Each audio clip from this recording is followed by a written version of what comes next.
আজকে আমি শেয়ার করব জ্যান্ত কাতলা মাছ দিয়ে পটল আলু আর পেঁয়াজ দিয়ে একটা মাখো মাখো ঝোল বানাবো। এই ঝোলটা কিন্তু ভীষণ ভালো লাগবে খেতে। তা দেখতে থাকুন বন্ধুরা, আশা করি আপনাদের ভালো লাগবে। আর পুরো ভিডিওটা দেখার আপনাদের কাছে অনুরোধ রইল। প্রথমে আমি মাছগুলোকে ভালো করে ধুয়ে নুন হলুদ মাখিয়ে এখানে তেলের মধ্যে ভালো করে ভেজে নিতে হবে। এটাকে খুব ভালো করে আমি উল্টে পাল্টে ভেজে নিচ্ছি।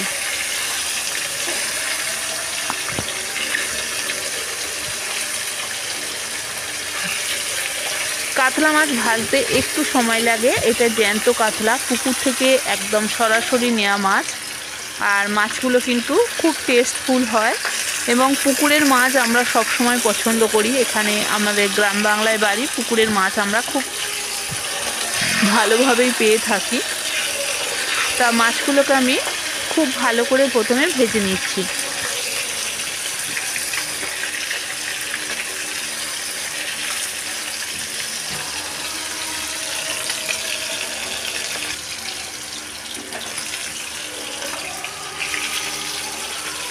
দুই দিকেই কিন্তু উল্টে পাল্টে আমার ভাজা হয়ে গেছে।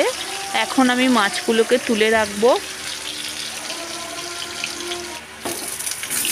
মাছগুলো তুলে নিয়েছি। এখন আমি পটলগুলোকে, একটা পটলকে দুভাগ করে কেটে নিয়েছি, কেটে ভালো করে ভেজে নিলাম। পটলগুলো আমি নুন হলুদ ছাড়াই ভাজলাম আর পটলগুলো কিন্তু খুব ভালো করে ভাজা হয়ে গেছে। এখন এখানে আলু দেব। আলুর মধ্যে আলু দিয়ে করব যেহেতু, তাই একটু আলুটা বেশি দিলাম। দুটো বড় বড় সাইজের আলু দিয়েছি। আলুগুলোকেও আমি একইভাবে আমি এখানে ভাজা করে নেব।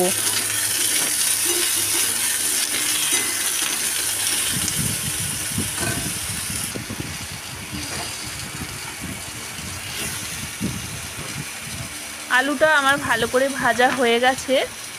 তারপরে আমি এখানে যে ভাজা পটলগুলো ছিল সেই পটলগুলো আমি এর মধ্যে দিয়ে দিলাম। আলু পটল একসাথে আমি আবারও নাড়াচাড়া করে নিয়ে এখানে আমি দুটো ছোট সাইজের পেঁয়াজ নিয়েছি, পেঁয়াজগুলো দিয়ে দিলাম। যেহেতু এটা মাছের ঝোল বানাচ্ছি সেই জন্য আমি একটু পেঁয়াজ ব্যবহার করলাম। আর আলুর সাথে পেঁয়াজ কিন্তু খেতে ভালোই লাগে, তাই জন্য এখানে পেঁয়াজ ব্যবহার করলাম।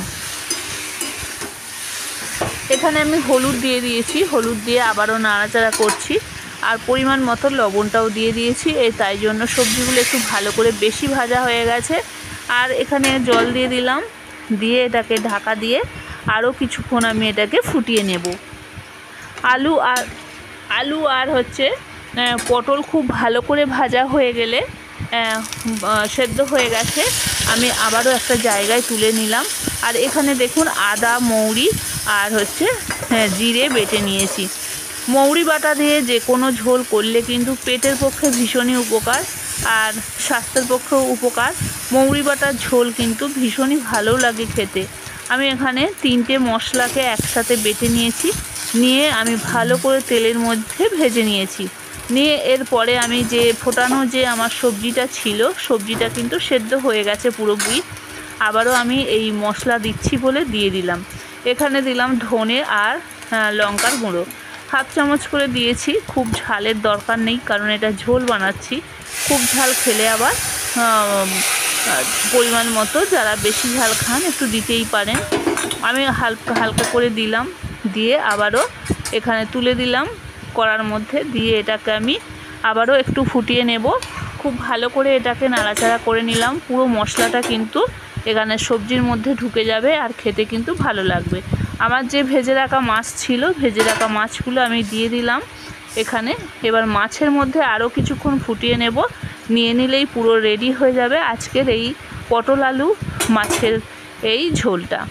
এই ঝোলটা কিন্তু ভীষণ ভালো খেতে লাগে, খুব ভালো লাগে খেতে। আপনারা কিন্তু অবশ্যই বানিয়ে খেয়ে দেখবেন। আমি এইভাবে মাঝে মধ্যেই ঝোল বানিয়ে খেয়ে থাকি। এখন কিন্তু পুরোপুরি আমার এই ঝোলটা বানানো হয়ে গেছে। এটাকে আমি একটা জায়গায় নামিয়ে নেব। এটা আমি ভাতের সাথে পরিবেশন করে আপনাদের দেখাবো হচ্ছে আজকের এই রেসিপি। তবে এরপরে আমি করলা ভাজা এবং ঢেঁড়স ভাজাও করব, সেটাও আপনাদের সঙ্গে শেয়ার করব। ঢ্যাঁড়সটাকে আমি আগে থেকেই কুটে নিয়েছি আর করলাটাকেও ভালো করে কেটে নিয়েছি, জল ঝরিয়ে নিয়েছি, নুন হলুদ মাখিয়ে করলাটাকে তুলে দিলাম তেলের মধ্যে।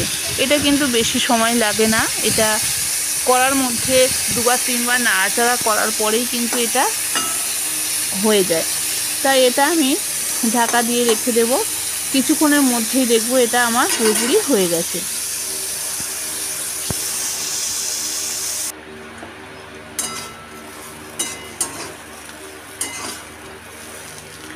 একদম অল্প সময়ের মধ্যে কিন্তু করলা ভাজা হয়ে যায়, আমারও হয়ে গেছে, নামিয়ে নিলাম। এবার ভাজবো ঢ্যাঁড়স ভাজা। ঢ্যাঁড়সটাকে অনেকক্ষণ আগে কেটে নুন হলুদ মাখিয়ে রেখেছিলাম, জলটা ঝারিয়ে নিয়েছি, নিয়ে তেলের ওপরে দিয়ে দিলাম। এটাও কিন্তু সামান্য টাইম নাড়াচাড়া করলেই কিন্তু এটা ভাজা হয়ে যায়, অল্প সময়ে কিন্তু আমরা ঢ্যাঁড়স ভাজা করে নিতে পারি। তা এখন আমার ঢ্যাঁড়স ভাজাটাও হয়ে গেছে, এখানে আমি ঝোলটাকে আবারও আপনাদের সঙ্গে দেখিয়ে দিলাম।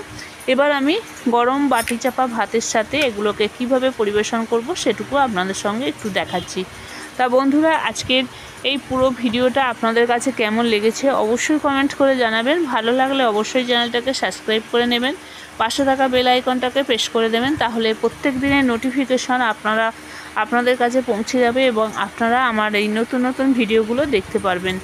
আজকে আমি বাটি চাপা গরম গরম ভাত নিয়ে নিলাম, ভাতের সাথে করলা ভাজা, ঢ্যাঁড়স ভাজা আর আলু, পটল আর পেঁয়াজ দিয়ে মাখো মাখো একটা ঝোল বানিয়েছি, সেটাও আমি বাটির মধ্যে দিয়ে দিলাম। তা এই গরম ভাত কিন্তু ভীষণ ভালো লাগবে খেতে এইভাবে বানালে। তা বন্ধুরা, অবশ্যই আপনাদের কেমন লেগেছে কমেন্টে কিন্তু জানাবেন।